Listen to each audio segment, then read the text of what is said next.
give them food. Doesn't this sound like what Jesus said? You're heaping coals on your enemy's head. He gives them food and he sends them away. Elisha is the prophet that heals Naaman, the commander in the Aramean army. This is a time of grace. Not just grace for God's people, grace for everybody, even the enemies of the people of God. But it's the same Spirit. Don't miss this. The Spirit of Elijah is resting on Elisha. And sometimes we want to see the fire consume and judge and destroy, because look at these people and look at what they've done. And that is not the spirit in which we're supposed to operate now. We are in a season of grace. We are in a season of grace. But this is misunderstood. Just because God is gracious does not mean He approves. And this is the mindset that I believe that the Lord wants to address. Just because God is good to King Jehoram, does that mean God approves of everything that he's doing? You know, Jehoram becomes king, and it says, and he did what was evil in the eyes of the Lord, yet not as evil as his father and mother. Not quite as bad, right? For he put away the pillar of Baal that his father had made. So, he's not good, but he's better, right? And sometimes we look at leadership and we say, well, at least they're not that bad. Maybe they're not that bad. Does that make everything that they do right? Evil is still evil. Okay, let's not talk about church leadership. Let's talk about your choices. Maybe you're not as bad as your neighbor. Does that make all your choices good? Maybe God is gracious to you. Does that mean He approves of everything you do? Just because God does a miracle for you, does that mean He says, everything's okay, you don't need to change at all? Do you understand? When God gives you a miracle, it's because He's gracious. And it is a lot easier to ask if you're in a place of grace, right? If you're willing to say, Lord, if I've done anything wrong, show me. I'll confess it. It's a lot easier, isn't it? But does that make God heal you? No. The New Testament in the letter of John says, if your heart condemns you not, you have confidence towards God. So if you are in a place where you have asked God to forgive you and cleanse you and make you new, it's easier to ask. But that doesn't make the miracle happen, you understand? When God gives you a miracle, it's grace. And too often we look at the fact that God has done something for us in the past. So that means we're still okay, right? So that means God must be okay with what's going on. God is not okay with everything that's going on. He's just gracious. This is what happens.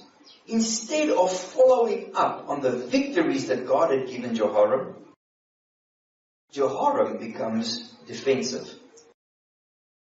Every time that he's leading his army out, God helps him to avoid being led into a trap. So what he does is, he just keeps avoiding. He never confronts the enemy. He doesn't choose his battlefield. He doesn't go after the Arameans. He just wants to avoid confrontation. often have we done that in our personal lives? Things that we know are wrong in our family. Things that are wrong in our churches. We just don't want to stir the pot, We just don't want to, don't make waves. Don't make waves. Let's just avoid confrontation. The Lord helped us so that we weren't in the confrontation there. No, the Lord helped you so that you didn't get trounced, that you didn't get defeated in that situation. But that does not mean you leave the enemy.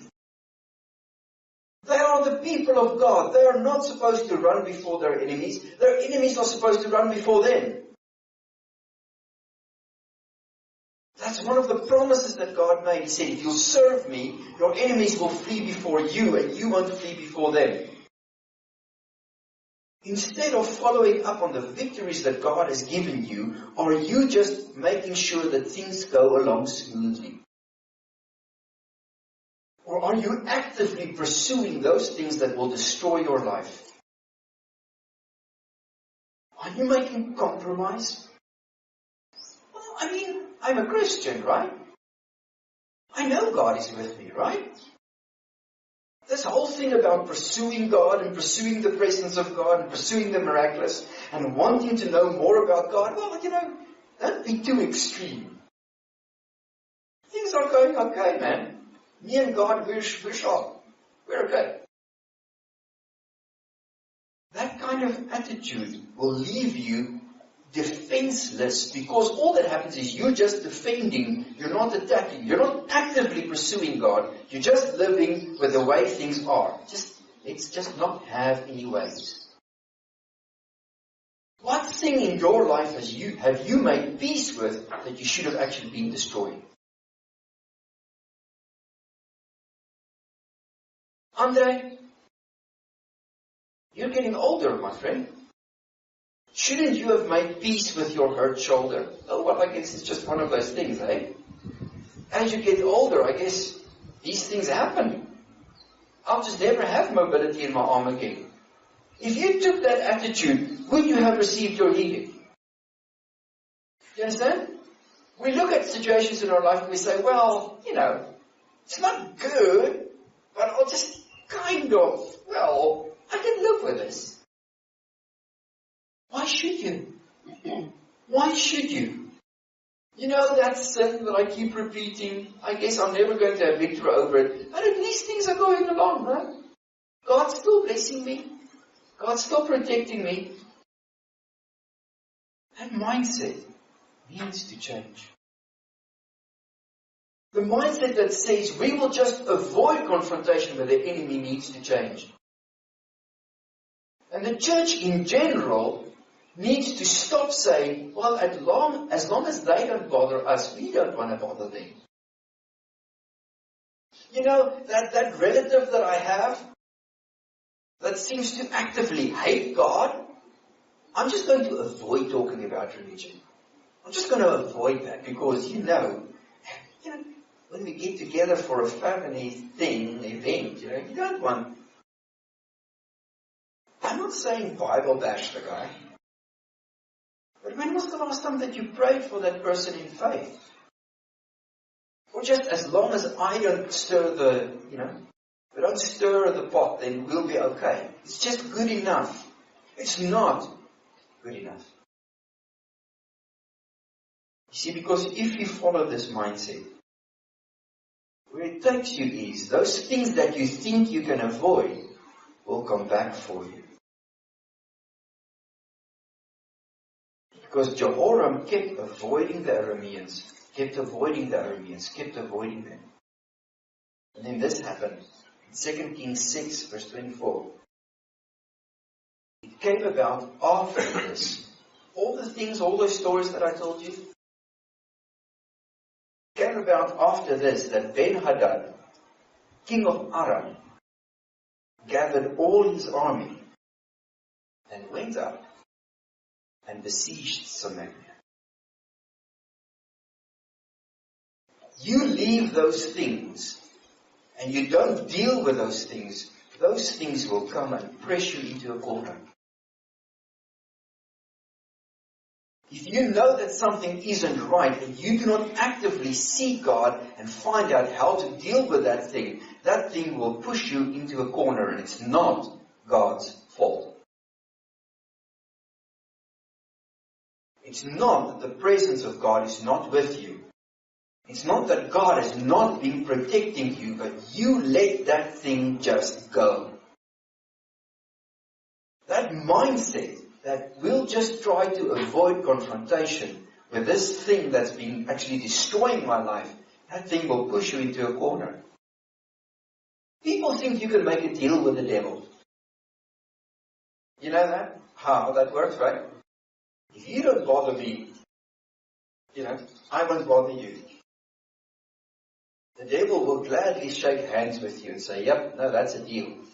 When you turn your back, he'll stab you. That attitude has brought the church, which is supposed to be the one threatening the gates of hell, into a circle the wagons mentality. Do you know what I mean by that? Let's just hold on until Jesus comes again. We're just going to hold on. I've got my ticket to heaven, and we're just going to circle. Let's just keep each other safe, Let me just pray for you, and you pray for me, and us four and no more, and we'll just wait for the Lord to come back, and we'll survive. This world is a dark place, my friend. That's why you need to be a church, so that your light will keep burning. We'll just gather together and keep each other safe. And the image that we have of the church is we're like these guys in the Middle Ages. We're standing inside the fort. We're holding the fort. And the devil is outside and he's attacking the city. Jesus said, I will build my church, and the gates of hell will not stand against it. We're the ones supposed to be attacking hell. Amen. Not, let's just keep each other safe. The way that you get into that position where you're supposed to be more than a conqueror and you're the one just trying to hold out until Jesus comes again. The way that you get into that position is by compromise. Every time that you compromise, every time that you let some territory in your life slip, the devil will say, oh yeah, no, that's fine, I won't bother you. When you turn your back, he's at your front door. We need to say, Lord, what is it that you've given the church to do? Have you given the church the job of just looking after itself? Or have you given the church the job of reaching the nations? As long as we are focused on just caring for one another, we will become sick. And we'll become hungry. Because this siege, Samaria was one of the best fortified cities in the ancient world. It's on a hilltop and it's difficult to attack. That's why they built the capital city there. And they fortified those walls well. And they thought they were safe. The first day. The first week. The first month. And now things are getting wrong. It's getting worse. The next verse says, there was a great famine in Samaria. And behold, they besieged it until a donkey's head was sold for 80 shekels. That's 80 shekels of silver. And a cup of dove's dung for 5 shekels of silver. A cup is about 3 cupfuls.